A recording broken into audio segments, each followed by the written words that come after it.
What is going on, guys? Today I'm coming at you, taking a little ride in this 2020 Jeep Wrangler JL Unlimited. This one is the Willys Sport. So a little bit of a rundown of the different trim levels of the JL Wranglers.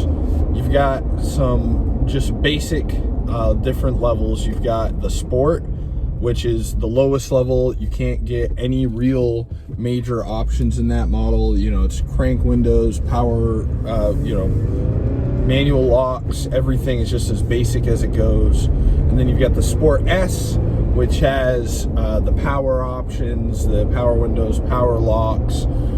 You can get a couple more radio options in that one. And then you've got the Sahara, which is kind of the luxury model. That's the point where you start getting into like the leather seats, power everything. And then you've got the Rubicon, which is the top dog level, has all of the good off-road stuff on it.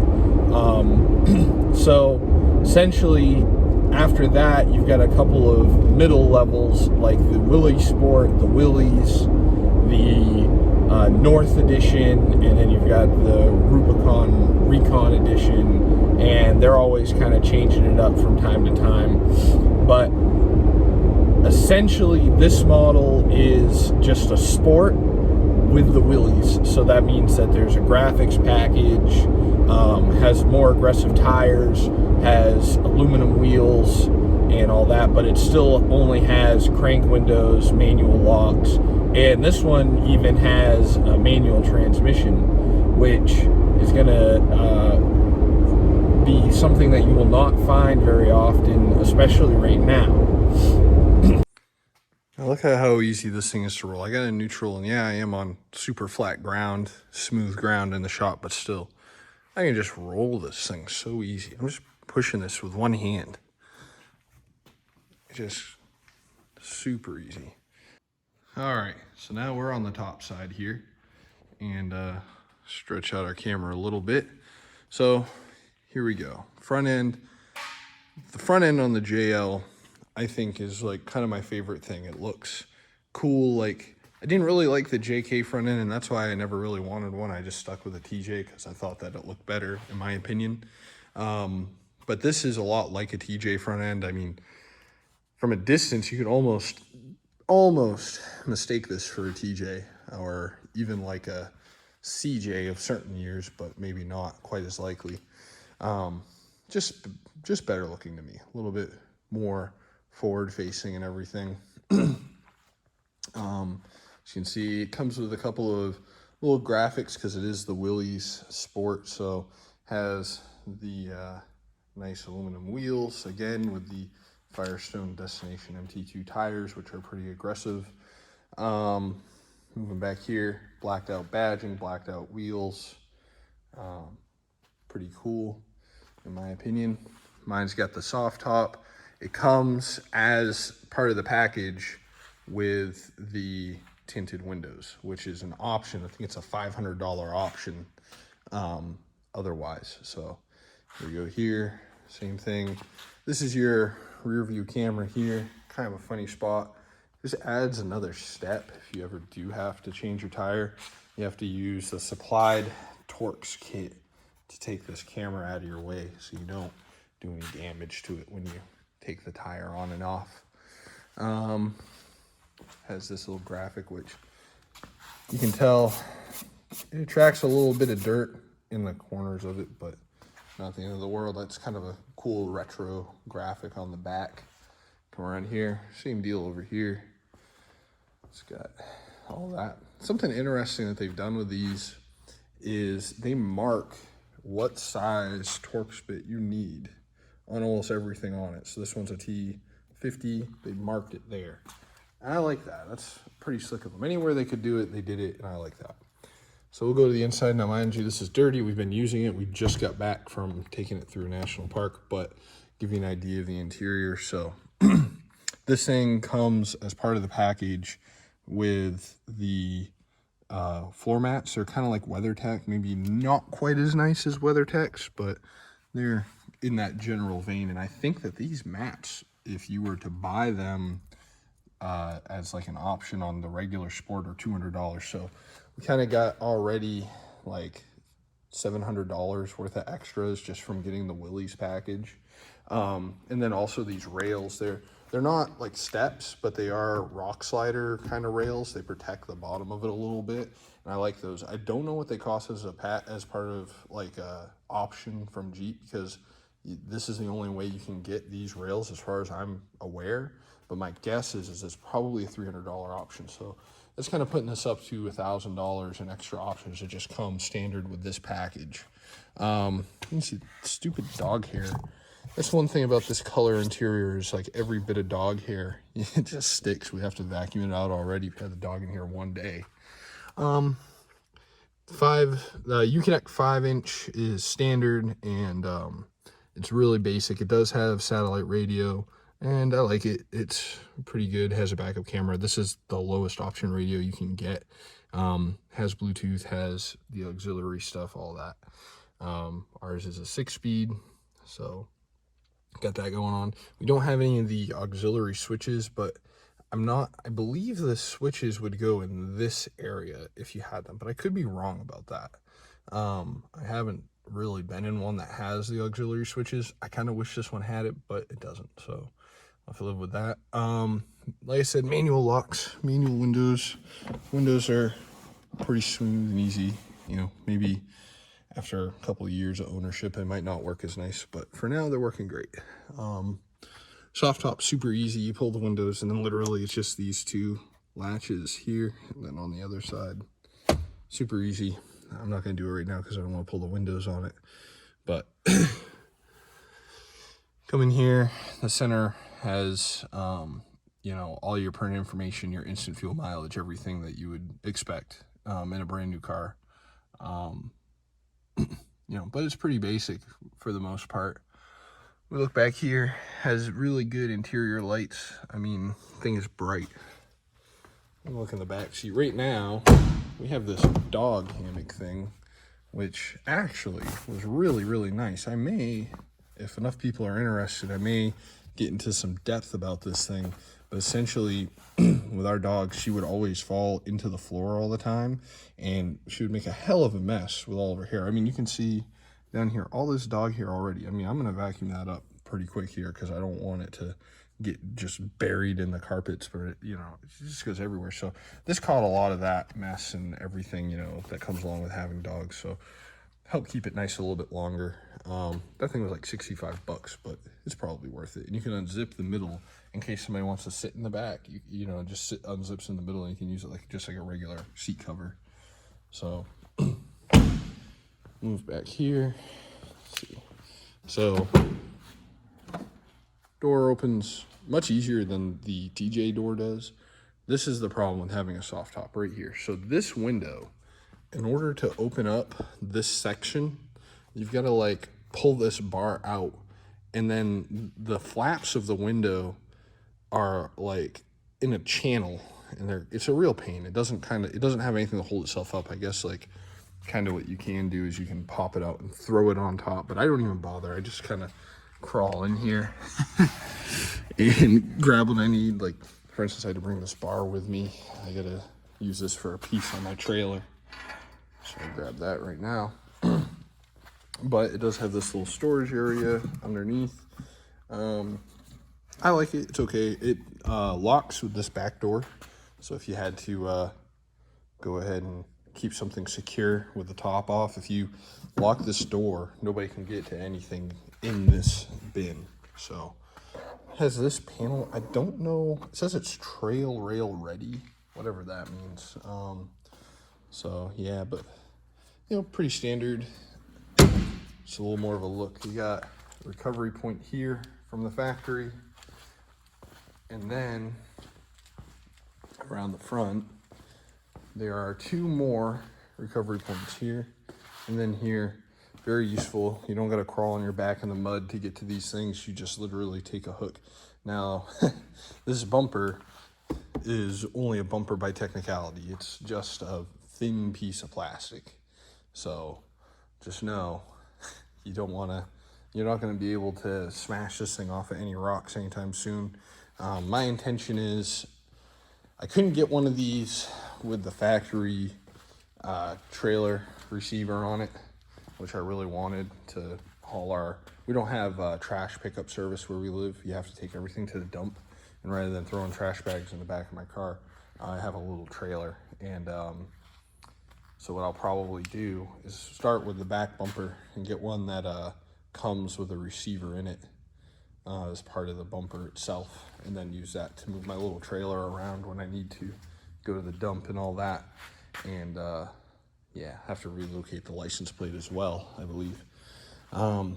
In short order, we'll be doing a 2.5-inch lift and 35s on this, and that'll at least get us a good way started. I'll probably try to find a decent front bumper as well to hold a winch.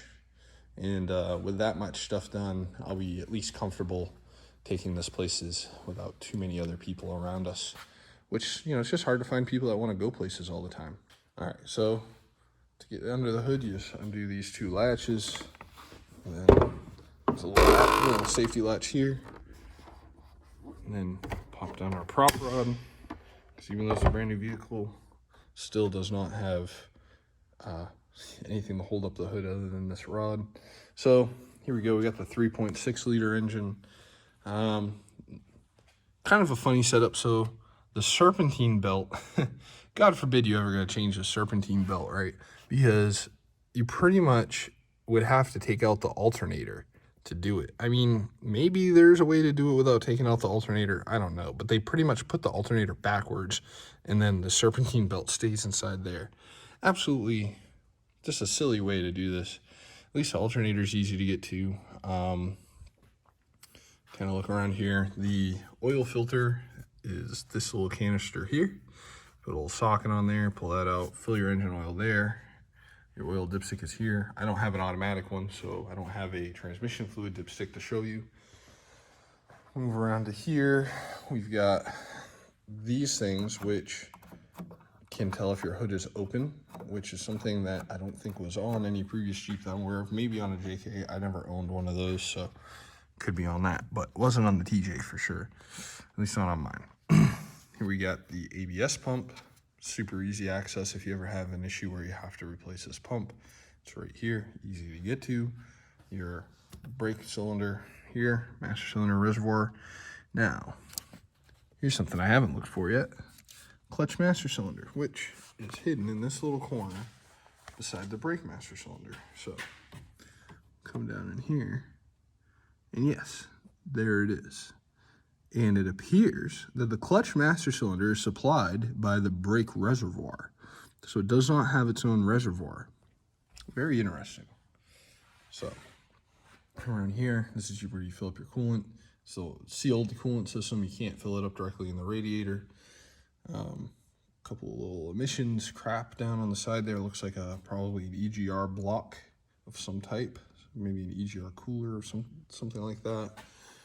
Come around here, got our mass airflow sensor there, throttle body, all that jazz. Got our power steering fluid fill. So yeah, most important things are where you put in your fluids, right? So power steering, engine oil, washer fluid, coolant, brake fluid. So if you're ever checking fluids and you think you need something, that's where it all goes. Now it has, this is the main battery, has a nice little thing on top of it. Who knows how long that'll be there, right? First time you pull the battery, trying to get that thing back on there might be a chore. Allegedly, and I don't know if this is true or where it is, but I hear that this actually has 2 batteries in it. It has this battery and then there's another one buried underneath there. But this is your main battery. If you need to jump start it, all of that stuff's right here. So obviously this is your positive, that's your negative. So if you need to jump start it, you just pull that red thing off. And your air filter's here. This air box appears that it is made in such a way that in order to change the filter, you have to unscrew it. Not a big deal. All right, so this is the part that you probably won't see in most other reviews. I'm gonna get right underneath this thing. Now, mind you, we had this out in George Washington National Forest yesterday, so it's a little bit muddy, and got my camera in this wide angle mode, so hopefully things don't look too wonky, but we'll start here at the front underneath. So this is the tires here, the Firestone Destination MT2s, factory tires for the Willys edition, both the Willys Sport and the regular Willys. So we come back here, has straight axle as all Wranglers and Gladiators have. This one is a Dana 30, and it is the Dana 30 high pinion. So good axle. Has this box here. I got to do a little bit more research. Looks like something similar to a center axle disconnect, which was on the older Jeeps, like pre-95 Jeeps.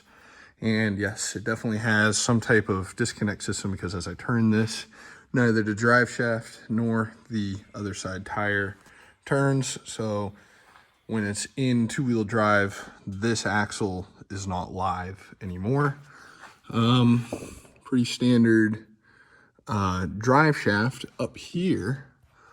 This drive shaft seems to have some sort of a CV type axle instead of a U-joint on the side with the transfer case. I don't know how that will hold up in the long term. Let me see here. You can get up in there any better. It's still kind of warm under here, but yeah, kind of interesting that it doesn't have a universal joint up there.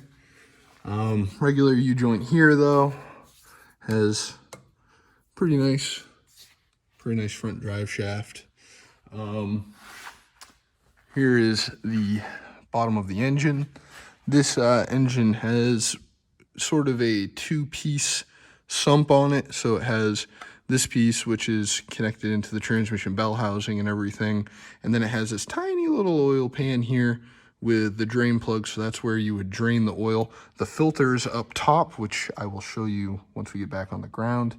Has some pretty standard coil springs. These are the lower control arms, which are just a square tube, which have a very slight bend here. And then the uppers are round tube instead of square, but pretty standard stuff. This is got a flag nut on here, so that way if you do unbolt it, you can align your nut right with that without having to try and sneak a wrench in there. Same thing on the other side. Like seeing that whenever I can. It means it'll be easy to work on.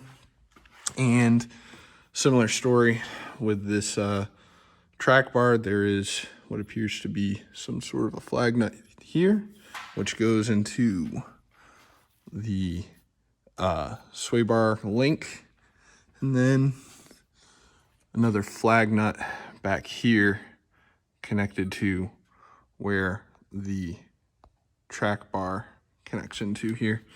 What else do we have here? So this track bar is not adjustable from what I can tell, although it does seem to be a multi-piece unit. It kind of has a crimp here and a crimp there.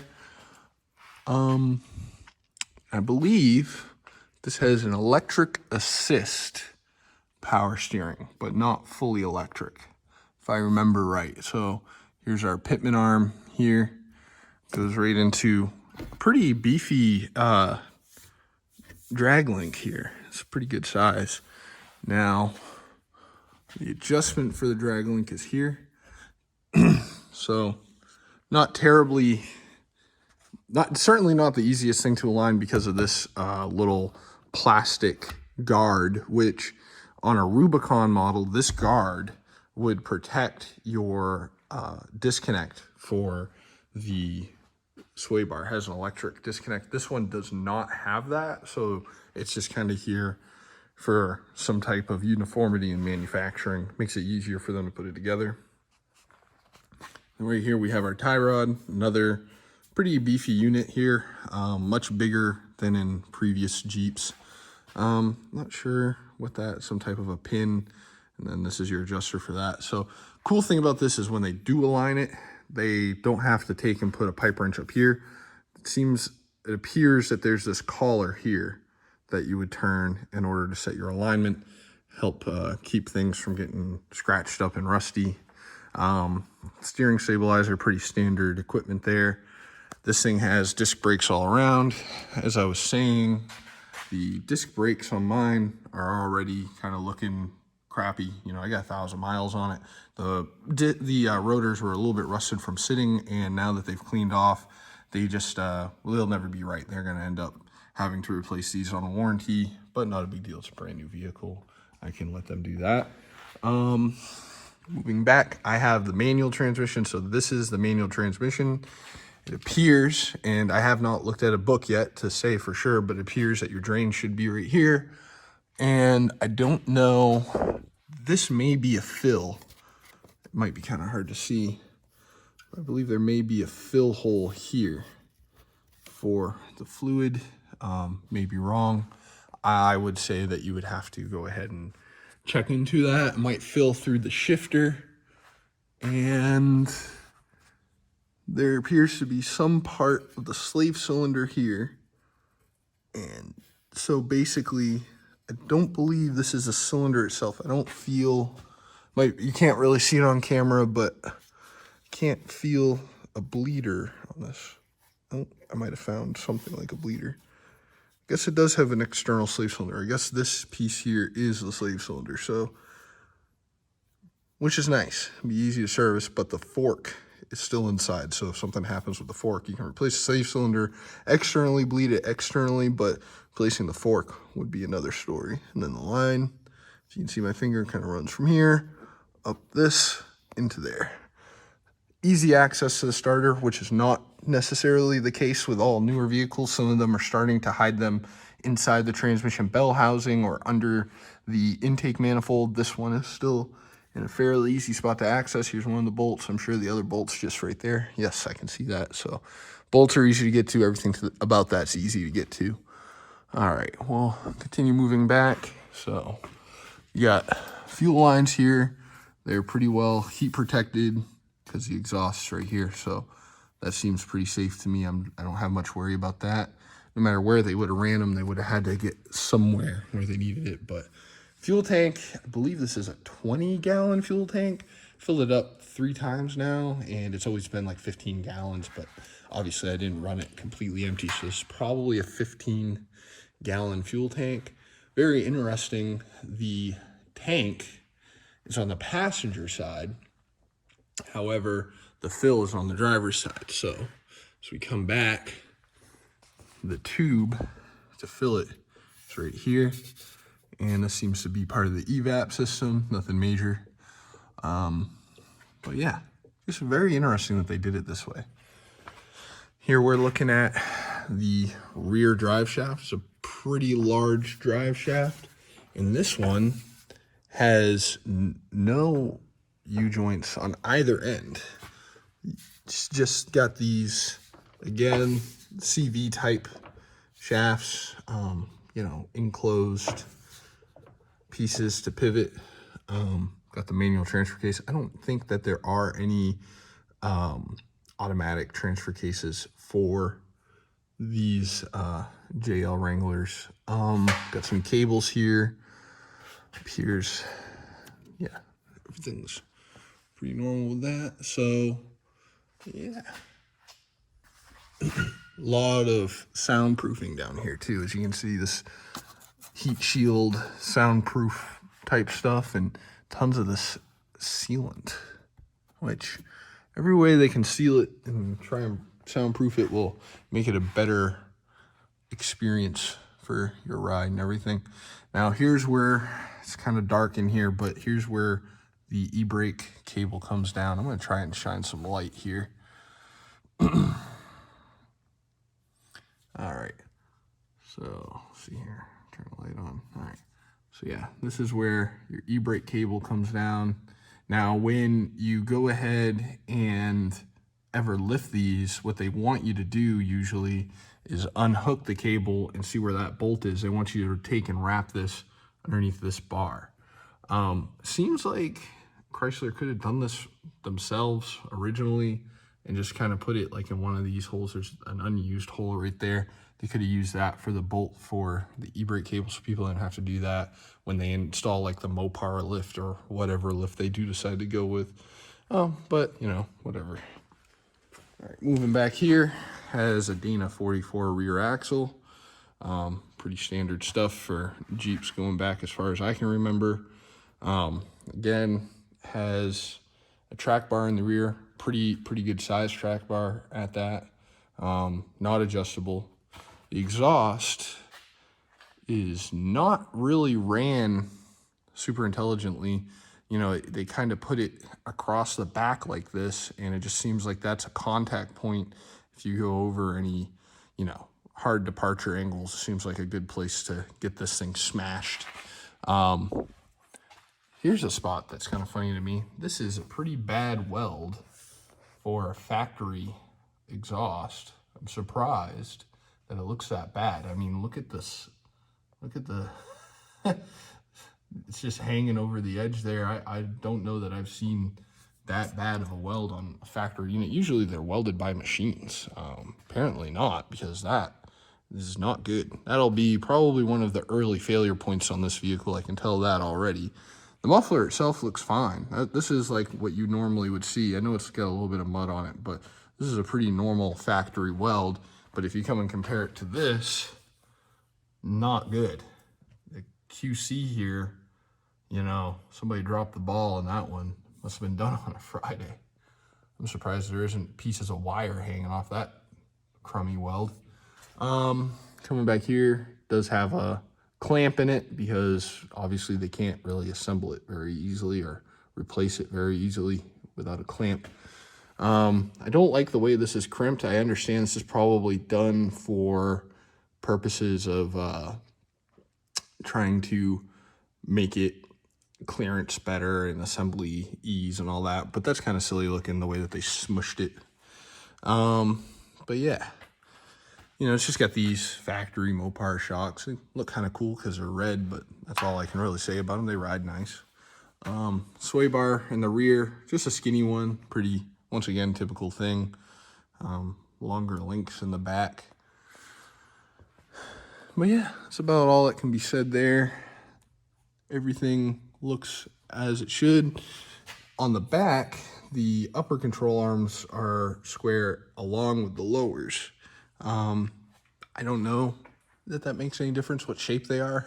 I guess a round one might be a little bit stronger, but I'm not too concerned. Now here's something I thought was interesting. They say that these little trays in the rear are supposed to have a drain in them that will just drain to the ground, but as you can see, it's directly above the muffler with a bunch of heat shielding. So I guess it must run between that, but it's just a little plastic thing. It's plastic on both sides, and it actually doesn't look hard to replace at all. If you ever had to, you know, had to get it out and dump it out and clean it, you could unbolt it theoretically. But as far as the rest of it, I mean, I like this Jeep a lot. We took it out to the Blue Ridge Parkway, rode that yesterday, took it through some of George Washington National Forest, just around some of the campsites, doing some sightseeing. Got a couple of chances to try out the four-wheel drive. Didn't really try to get stuck, just, you know, some normal driving. And just trying to get some use out of it while we can, because who knows, once the recall fix is in place, how long that they'll have to keep it to process the recall. The repair on it is only like 4 hours for the book time, but you know how that goes. That's still like a half-a-day job. And so just waiting our turn, getting it to the dealer and waiting our turn. They're going to have to replace our brake rotors and probably our pads as well. That's another thing that's not supposed to normally be covered under FCA's warranty.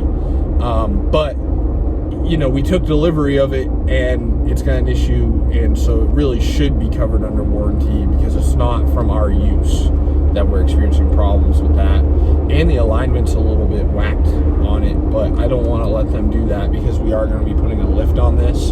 So rather than letting, you know, having it held up for an alignment that was out of whack in the first place, maybe we can try and get the alignment done under the warranty all at once. So as far as the top, I've had the top down before a couple of times. It operates really easily. It seems to operate easier than the JK Unlimited. I don't have personal experience with that. I just have seen other people. It doesn't have any zippers in it anymore. The windows just have a little bit of Velcro and they slide straight out. They come out super easy on the sides. The back window I struggle with personally, but I've seen videos of other people doing it and having no issues. So maybe I just need to get a little bit of practice and I'll get good at sliding in the back window. As far as flipping the top back, I really couldn't ask for it to be easier. The one thing I will say is there's not really a good way to store your windows if you want to take them off for like part of the day but keep your windows with you. I took them off and just stuck them in the back seat for a while, and just the windows touching each other kind of rubbed some scratches in them, very, very light scratches, but that was just for a couple hours one day. If you did this all the time, you would probably ruin your windows. So I know that you can get an optional window bag for like 75 bucks from the dealer. I am going to look for a better bag and see what kind of options there are as far as that goes, because I definitely need to be able to keep my windows with me. The other thing is the top, when it's back, kind of impedes your visibility behind you. Not a huge deal, because if you're backing up, you've got a camera and you've got your mirrors, obviously. But it would be nice if it didn't kind of just sit there in a pile right behind you, so you can kind of, you know, see behind you a little bit better. But you can always take the whole top completely off. It's like 4 Torx bolts in it. But yeah, that is one thing. The mirrors on this are pretty much, they are useful, but they're borderline useless, I would say. Not the end of the world. I can use them, but coming from driving the Silverado every day, which has great mirrors, you know, it's pickup truck mirrors meant for towing a trailer and all that, so they're nice and wide, and they have that convex lens in the corner, so you can really see everything in those mirrors. And then driving my F350 service truck all the time, which has great mirrors on it. I mean, also has convex lenses on both sides, nice and big, and they extend to jumping in this thing, which has some pretty tall and narrow mirrors on it. I'm not super confident on the highway. And one thing, I don't understand why Jeep does this. They make the doors removable, but they attach the mirrors to the doors.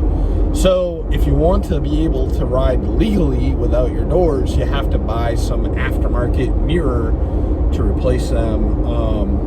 It just seems like they could have attached the mirrors to the body of the Jeep, so that way when you take off your doors, your mirrors are still there. Because I have aftermarket mirrors attached to the body of the Jeep on the TJ that we have for when we run without doors, and they're pretty much not very useful as mirrors. They're just there for legality purposes. But I feel like as a manufacturer, Jeep could have come up with a mirror that worked good with or without your doors on, that they could just put on there from factory. I don't know why they don't. But short of that, I mean, this is a great car. It's got only the soft top. We don't have the hard top, and the road noise and wind noise is minimal. It's comfortable. It drives great. The shifter feel is great. You're not hunting for a gear in it. Clutch feel is fantastic. It's super light, which I kind of, I'm indifferent about. I could deal with a little bit heavier of a clutch just because, you feel when it's letting out a little bit better. But, it definitely doesn't wear you out quite as much. I would say this is borderline like driving an automatic, really. I mean, it's just so easy. It's every gear, just click, click, click.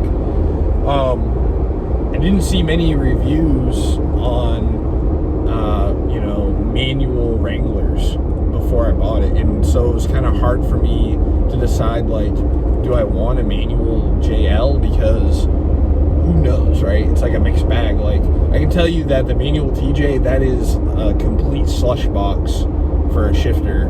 And I mean, I've done a couple of things trying to fix it, and I feel like I can only make it worse. I can either make it exactly the way that we got it, or maybe a little bit worse. It has the NV3550 in it. Just these new venture transmissions are not exactly the best as far as like shifter feel, but the 6 speeds in these JLs is really nice. I'm kind of curious to see, you know, somebody that has a manual JK to see what the difference is as far as the feel in the shifter, or even a 6-speed TJ. I know that those exist in the later models, like the 04, 05 models. Some of them were 6-speed, I believe. I'm curious to see how those compare. Versus all the way left and up, and you're locked out of reverse through a collar on the shifter. So you pull up the collar, kind of like the way that like Volkswagens are. Like, I've had Volkswagens where reverse, you had to push the whole shifter down and it was like in the same position. This one's got a little retainer collar, super easy to go into.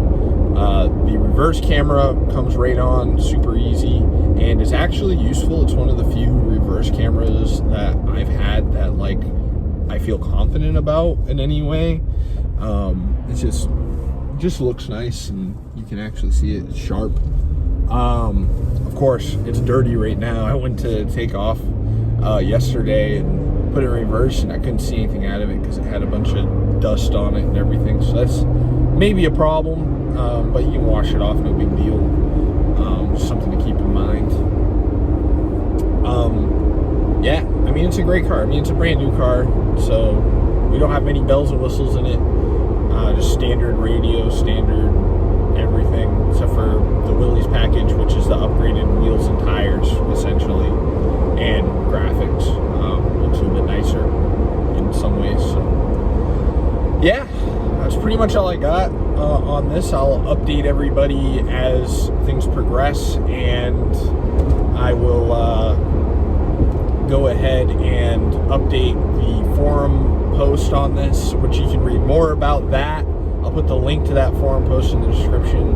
So yeah, if you like this video, give it a thumbs up. If you haven't subscribed, subscribe for more, and I'll catch everybody in the next one.